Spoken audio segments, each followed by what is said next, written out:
Bueno, pues ya sabemos que ha subido el salario mínimo interprofesional un 3,1%. ¿Será mucho? ¿Será poco? Eso depende de tu situación, de tus gastos y sobre todo de si eres trabajador o si eres empresario. ¿Por qué? Porque lejos de lo que se piensa muchas veces, el empresario, cuando puede pagar más, quiere pagar más, y es la mayoría de personas que trabajan conmigo. Espera un momento, ahora sigues con el vídeo. Pero vete a saldelcarril.es. Ya sabes, herramientas que funcionan, colaboraciones con emprendedores como tú y sobre todo consejos que te sirven para emprender de forma real. Ahora sigues, pero vete a saldelcarril.es. Vamos, vamos, que es gratis. Te espero dentro.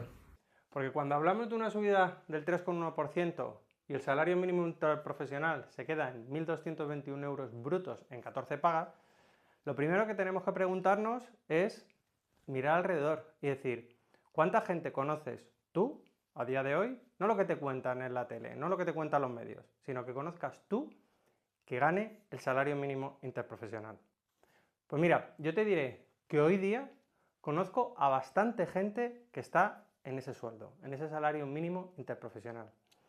En cambio, si lo vemos con perspectiva, en el año 2018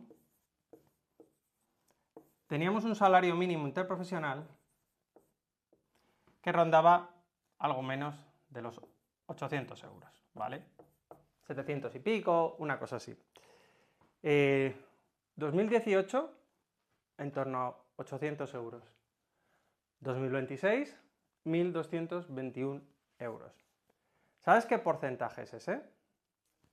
Un segundo, que te lo pongo fácil. Estamos hablando de un 65% de subida del salario mínimo interprofesional en cuestión de 8 años. ¿Eso quién lo paga? Bueno, pues volvamos a lo que es el sentido común y no lo que nos cuentan en los medios. Lo paga la empresa, lo percibe por supuesto el trabajador. Pero hay un factor que si eres trabajador debes conocer, y por supuesto como empresario o si quieres emprender seguro que conoces, que es que el 30% de los costes del trabajador se van prácticamente en seguridad social.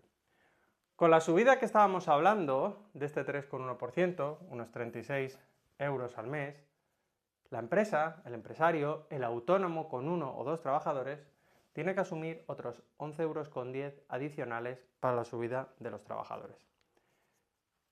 ¿Y cómo funciona esto? ¿Cómo se consigue que sea rentable? Pues hay dos opciones, no hay más. O repercutes los costes, subes los precios y tus clientes lo asumen, o directamente tu negocio no es rentable y más pronto que tarde debes cerrarlo. Una cosa que hemos hablado en muchísimas ocasiones es que los negocios no deben ser hobbies. Por supuesto que tiene que estar alineado con algo que te guste, pero si algo no es rentable, lo mejor que puedes hacer es cerrarlo cuanto antes. Hemos hecho unos números que no es por ser ni tremendistas ni nada por el estilo. Es simplemente porque si tú estás en la línea de trabajar por cuenta ajena y quieres dar el paso a emprender, hay cuestiones que debes conocer. Si eres emprendedor o si ya estás metido en esto y quieres contratar trabajadores, tienes que conocer este tipo de cosas y este tipo de vaivenes que generan en política y que por supuesto hay que tenerlos en cuenta para no encontrarte un susto o tener que cerrar de forma imprevista porque haya movimientos de estos.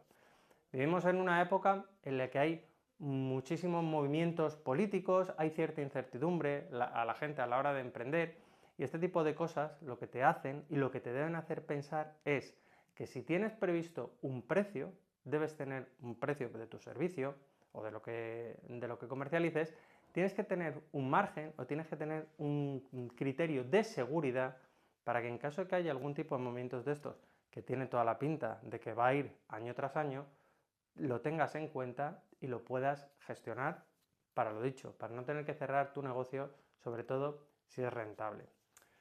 Volvemos un poco a lo mismo, a este 65% en 2018.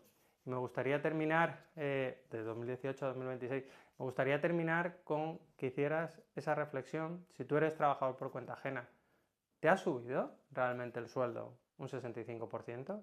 Y si es así, porque estuvieras en el tramo del salario mínimo interprofesional en 2018, lo cual, ya te digo, es bastante raro. Yo de aquella no conocía a mucha gente que tuviera ese salario mínimo interprofesional y en cambio hoy día sí que conozco a bastantes personas que están ahí. ¿Te ha subido la vida en ese porcentaje? Tus ingresos pueden que hayan subido, pero ¿y cómo estás económicamente? ¿Cuál es tu realidad mes a mes en tu casa, con tu alquiler, con tu hipoteca? Va por otro factor, pero también tiene sus vaivenes, con tu cesta de la compra, con los gastos de tus hijos. Aquí es donde la respuesta se pone mucho más cruda y la realidad es que con tu sueldo, en las mismas condiciones, cada vez tienes menos poder adquisitivo. Piensa lo que puedes hacer, porque quizá la solución esté simplemente en hacer eso mismo que llevas años haciendo, ponerlo en práctica y empezar poquito a poco con tu negocio. Y ya sabes que en Sal del Carril te puedo ayudar en esto como ayudo a otras personas. Pincha en el enlace y te espero dentro.